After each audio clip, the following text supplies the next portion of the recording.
Next question comes from Brian Decker on YouTube.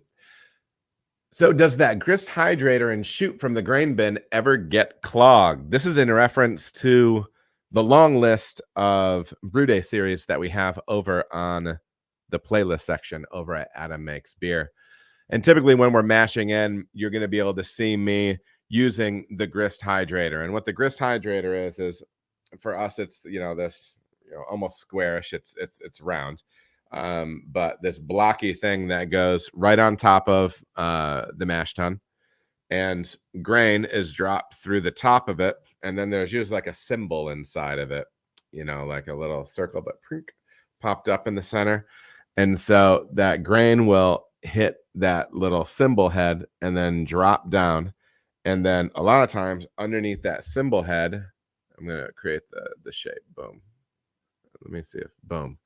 Well, you'll pump water up and underneath it, so water will sheet out around. And so as that grain drops over that little symbol head, it will wet that grain on its way. It's a hydrator, right? It'll wet that grain on the way into the mash tun. Yes. So if I don't take that off every time, I don't know how often I show taking it down, but that gets cleaned every time we brew, okay? Because you will get wet grain that's stuck up on top of it. It'll build up, it'll gum up. All that stuff needs to be wiped out / cleaned, everything like that. Yeah, and you do want to prevent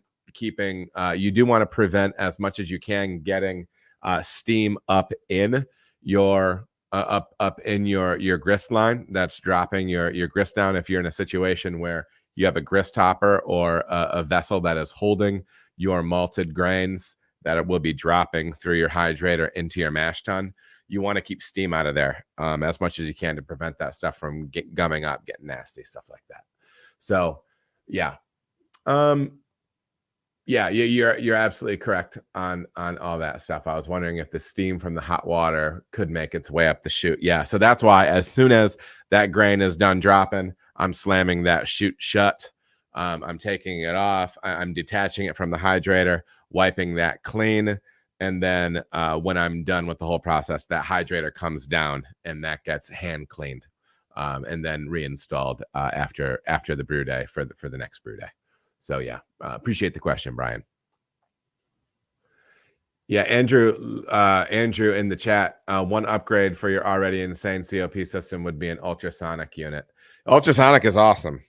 Yeah, I've used ultrasonic on my carb stones and stuff.